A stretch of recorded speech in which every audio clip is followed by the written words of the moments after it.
के साथ से जितने भी गार्जियन आए हैं तमाम लोगों का बिल्कुल हमारे दूसरी पब्लिक स्कूल के डायरेक्टर जाहिद सर का मैं तहे दिल से शुक्र अदा करना चाहूँगा कि आपने अच्छा प्रोग्राम ऑर्गेनाइज किया है। प्यारे बच्चों, आज रिपब्लिक डे है, गणतंत्र दिवस बोलते हैं इसको मनाने का कहीं ना कोई ऑब्जेक्टिव मकसद है, क्यों मनाते हैं। ये हमारे नेशनल फेस्टिवल है, राष्ट्रीय त्यौहार है। इसमें ना ही कोई धर्म देखा जाता है, चाहे वो हिंदू हो, मुस्लिम हो, सिख, ईसाई हो या हिंदुस्तान के जितने भी मजहब के लोग यहाँ रह रहे हैं, सभी का ये त्यौहार है। इसलिए स्कूल, कॉलेज या पब्लिक प्लेस, यहाँ तक कि लोग घरों पर भी राष्ट्रीय झंडा का प्रयोग करते हैं। मतलब यही है कि ये हमारा नेशनल फेस्टिवल है।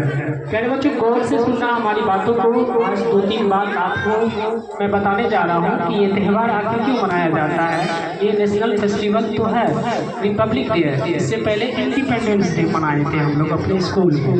तो ये गणतंत्र दिवस इसलिए मनाते हैं क्योंकि हमारा जो कॉन्स्टिट्यूशन है, संविधान है, आज के दिन नाफिज हुआ था।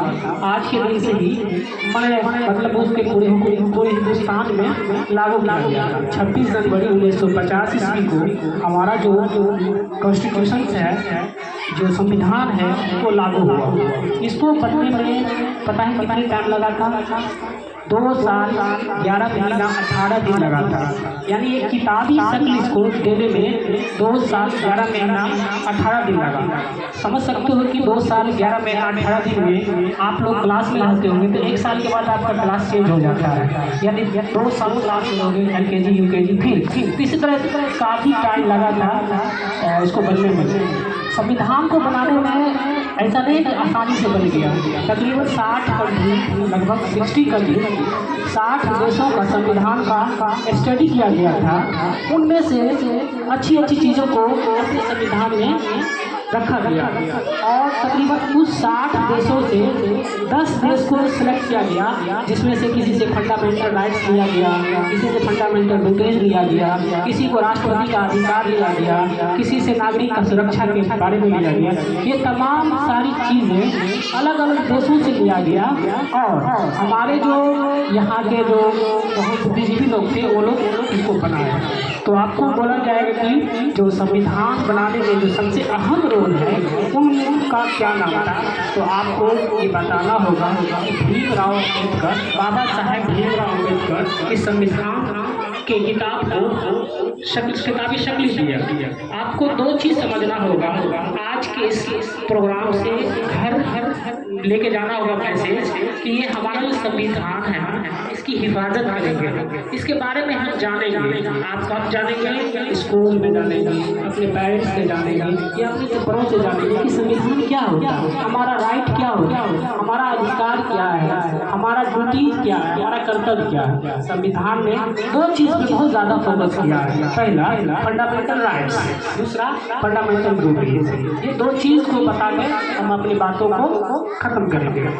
फंडामेंटल राइट्स का मतलब कुछ अपना अधिकार होता है जो बेसिक नीड को पूर्ण करता है। सपोज आप स्कूल में पढ़ रहे हैं, तो आपका ये अधिकार है कि आप शिक्षा ग्रहण करें। आपको कोई सरकार, कोई भी लोग, कोई भी बिजनेसमैन या कोई भी मजहब के लोग नहीं रोक सकते हैं कि आपको पढ़ना नहीं है। आप लोग अभी पढ़ रहे हैं इसी वजह से कि आपको एजुकेशन राइट दिया गया है। आप कोई भी मजहब से हो, उस मजहब को मान सकते हो, ये आपका अपना राइट है। हमारे संविधान में 6 फंडामेंटल राइट्स दिया गया है। फंडामेंटल राइट्स में वो चाहिए तो चाहिए, आपको बोलने का अधिकार, आपको धर्म का पालन करने का अधिकार, किसी भी इंस्टीट्यूशन में आपको पढ़ने का अधिकार, ऐसी बहुत सारी हमारे संविधान में हमको अधिकार दिया है। आप बताइए इतनी सारी अधिकार आपको मिला, तो जाहिर सी बात है ये कौन दे रहा है? देश दे रहा है, ये कंट्री दे रहा है। तो आपका भी कुछ ना कुछ कर्तव्य होना है कि हमारे देश हमको इतना सारा चीज दिया,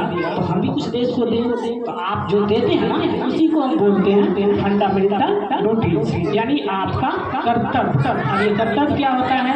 कर्तव्य मतलब ये होता है कि आप जिस देश में रहते हैं ना, उस देश से बहुत प्रेम करें। सबसे ज्यादा अगर हमको प्रेम करना है तो हम अपने देश से करें। यही आपका फंडामेंटल ड्यूटीज है। आप अपने जो देख रहे हैं ना, ये झंडा, राष्ट्रीय झंडा तिरंगा, इसको हम हमेशा ऊंची ऊंची ऊंची जगह पे फहराएंगे, इसका हम रिस्पेक्ट करेंगे। यही है फंडामेंटल ड्यूटीज।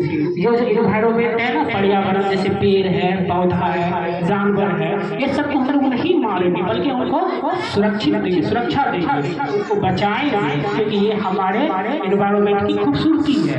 बाबू यही है फंडामेंटल ड्यूटीज। और ये फंडामेंटल ड्यूटीज है। जितना भी पब्लिक प्लेस है जो गवर्नमेंट की है, उसका हम क्या करेंगे,